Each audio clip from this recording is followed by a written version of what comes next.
All right, welcome back to the REVan channel.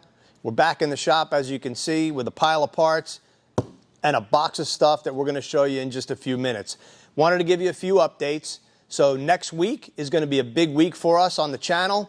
We're heading to Detroit on Monday. We're going to go see Brian Wolf, and we're going to give you some awesome Godzilla content. And then we're going right from there to the NMRA Ford Homecoming in Norwalk, Ohio.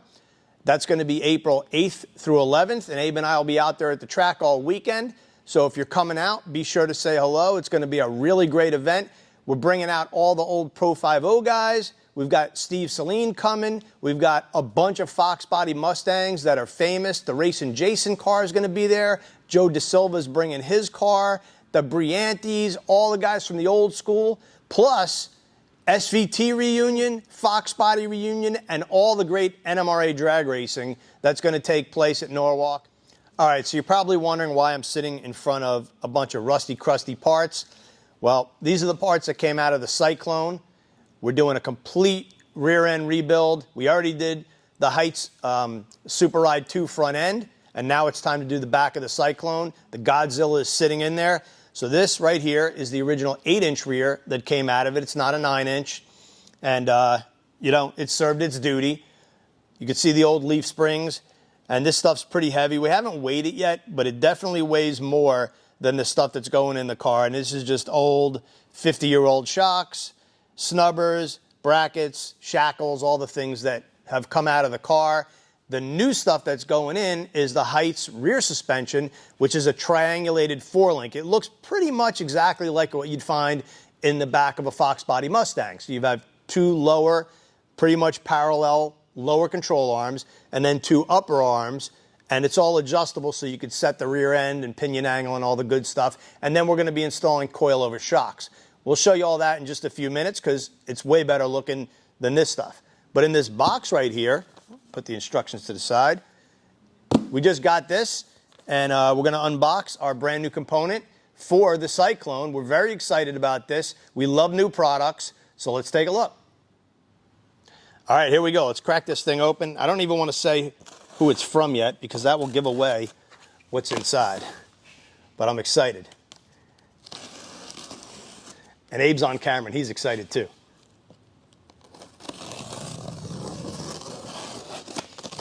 All right, here we go. And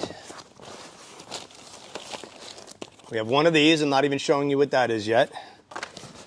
And here we go. Let's see where they... Ta-da! All right, brand new headers.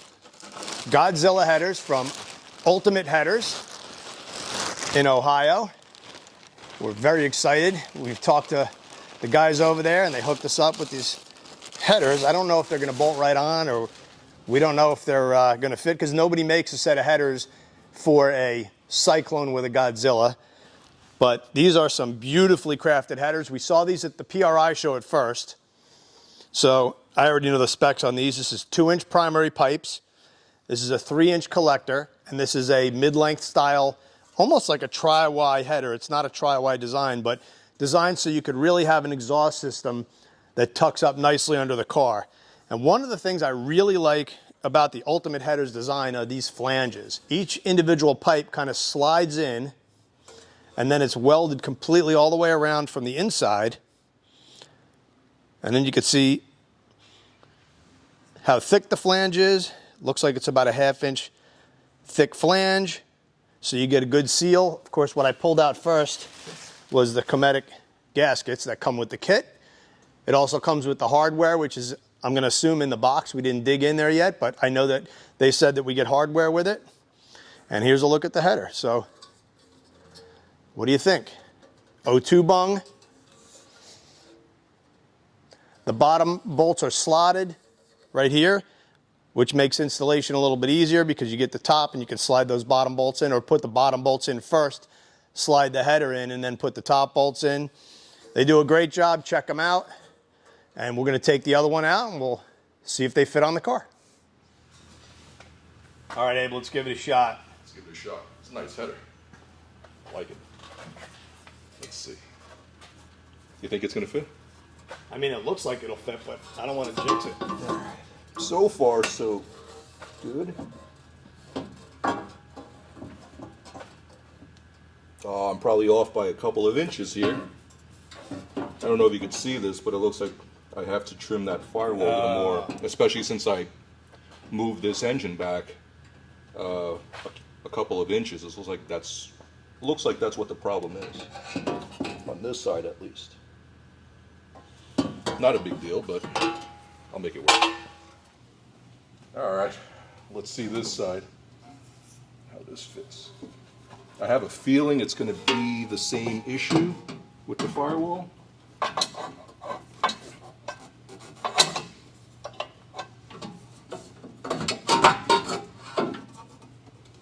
And it is. I don't know if you can see that, but it's touching right there. In the back? In the back. So we have a couple of things we can do. We could get the headers done over there, or I could just trim that firewall. And I think I might just cut the firewall. Sounds crazy, but I think that's easier.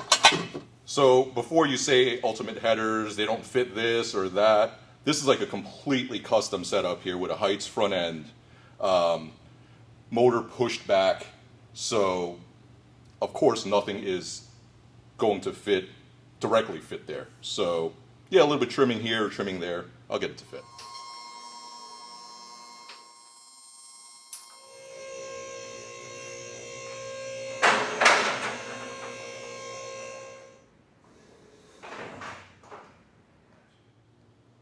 All right, all the old stuff is out. So from pinion snubbers that were all over the place here, took them out, cut out the welds, and cleaned it all up. So I already fit the pieces on here. So what I want to do is I want to test fit, because I haven't done that yet. So I got these all to fit right. So pretty much what the 4-link is going to do is shock is going to go here. All right, let's see if that fits. Oh, that's cool. So the rear end is actually going to sit here. I still have to weld on some brackets there, but this would be for the lower control arm. So this is fully adjustable to set pinion angle. And let's see. Let's do this. I think that's the right bolt. Like a glove. All right, so that's going to go to the rear, and that's going to be the lower. Let's set that down. Again, the upper is adjustable also, and that will go here.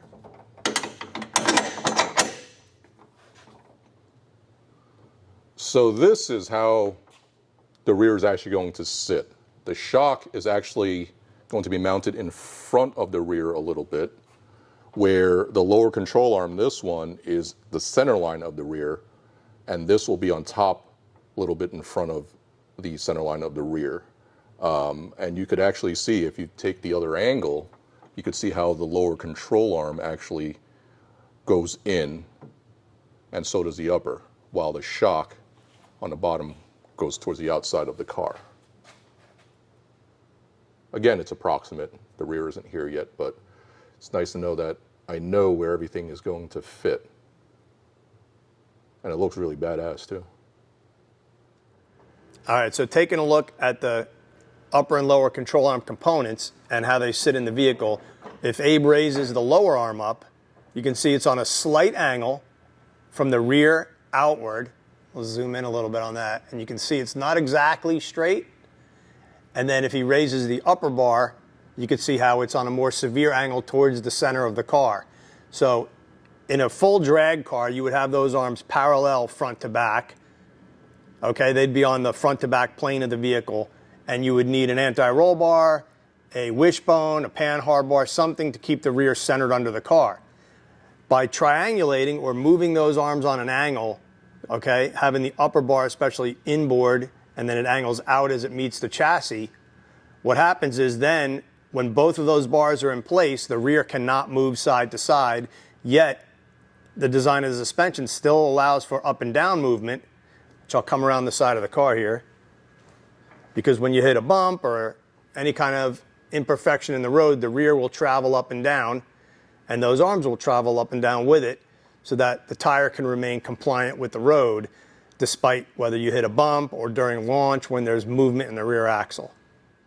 All right, guys, thanks for checking out our channel. Abe and I really appreciate it. Don't forget to subscribe, hit the like button, and drop us a comment. And if you want, ring that bell so you know when you get a notification whenever we put up a new video. We got the rear about to go in. We're working on some headers. And this weekend, we're going to be up in Ohio for the big NMRA event. We hope to see you there. Come on out and have a good time.